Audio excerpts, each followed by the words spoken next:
Hello' everyone, বৰ্ণালী সৰু পাকঘৰলৈ আজি বনাবলৈ লৈছোঁ ৰাজমা। এয়া চাওক, মই ইয়াতে 200 গ্ৰাম ৰাজমা লৈছোঁ আৰু মই ৰাজমাখিনি কালি ৰাতিয়ে পানীত তিয়াই থৈছিলোঁ আৰু এতিয়া মই ৰাজমাখিনি কুকাৰত বইল কৰি ল'ম। মই ৰাজমাখিনি কুকাৰত এড কৰিলোঁ আৰু এতিয়া মই ৰাজমাখিনি কুকাৰত 4ৰ পৰা 5টা চিটি মাৰি ল'ম।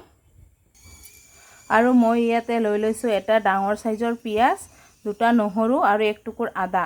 এতিয়া মই এইখিনি মিক্সিত পেষ্ট কৰি ল'ম। মোৰ ৰাজমাখিনি হৈ গ'ল বইল কৰা। এয়া চাওক কি ধুনীয়াকৈ সিজি গৈছে। মই এটা ভাঙি দেখুৱাইছোঁ আৰু মই ৰাজমাখিনি এখন কাঁহীত বাহিৰ কৰি ল'লোঁ। মই কেৰাহী গৰম দি দিলোঁ। মোৰ কেৰাহী গৰম হৈ গৈছে। এতিয়া মই এড কৰিছোঁ সৰিয়হ তেল।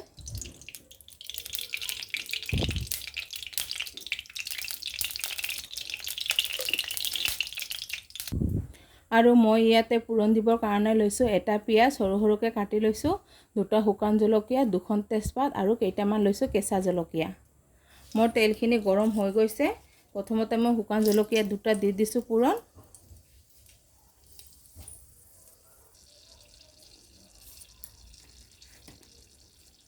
মই পিঁয়াজখিনি দি দিছোঁ আৰু তেজপাতকেইখনো দিছোঁ। মই কেঁচা জলকীয়াখিনি পুৰণত নিদিম, কেঁচা জলকীয়াখিনি মই পিছত দিম। আৰু মোৰ পিঁয়াজখিনি ভজা হৈ গৈছে।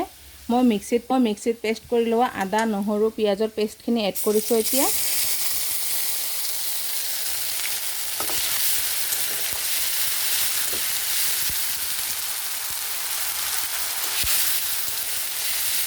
গেছ ল' ফ্লেমত দিছোঁ।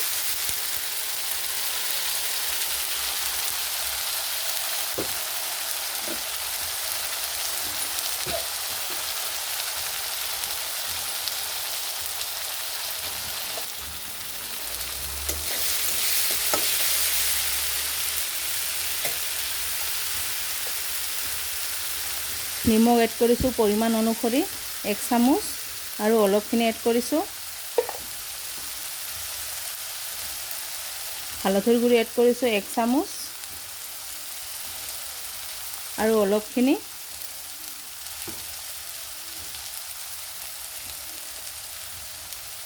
জিৰাৰ গুড়ি এড কৰিছোঁ আধা চামুচ।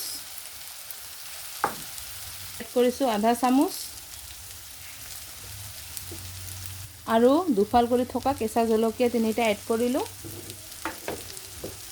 আৰু মই মিক্সিৰ বাতিটো ধুই অলপ পানী এড কৰিলোঁ।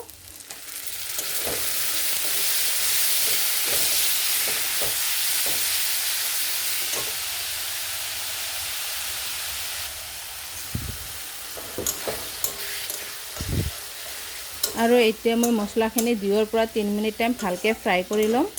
মছলাখিনি 2ৰ পৰা 3 মিনিট টাইম ফ্ৰাই কৰি লোৱাৰ পিছত মই ৰাজমাখিনি এড কৰিম।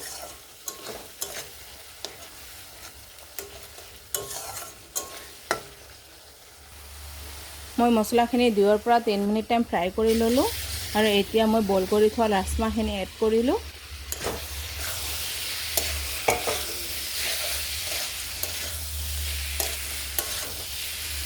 আৰু এতিয়া ৰাজমাখিনি মই মছলাখিনিৰ সৈতে 2 মিনিট টাইম ফ্ৰাই কৰি ল'ম।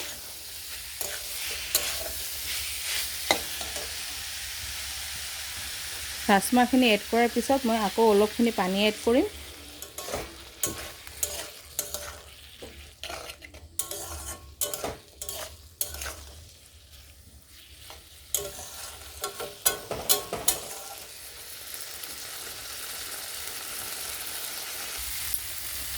মই ৰাজমা মছলাখিনিৰ সৈতে 2 মিনিট টাইম ফ্ৰাই কৰি ল'লোঁ আৰু এতিয়া মই এড কৰিম পানী।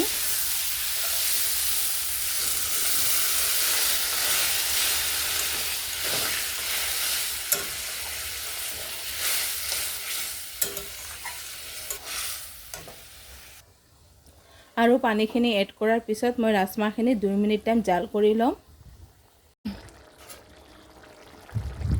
আৰু মোৰ ৰাজমাখিনি মই 2 মিনিট টাইম জাল কৰি ল'লোঁ। এয়া চাওক, আৰু এতিয়া মই এড কৰিম 1 চামুচ গৰম মছলাৰ গুড়ি,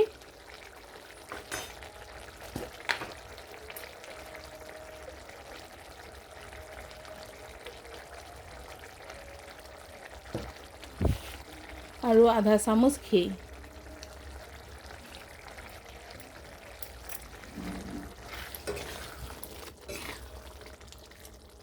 আৰু হৈ গ'ল মোৰ ৰাজমা। মই গেছটো বন্ধ কৰি দিছোঁ।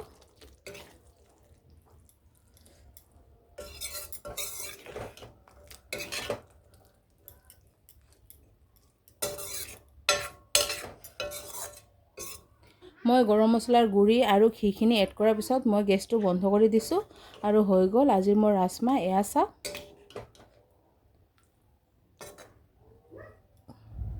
তো ফ্ৰেণ্ডছ, মোৰ আজিৰ ভিডিঅ' ইমানখিনিয়ে আছিল।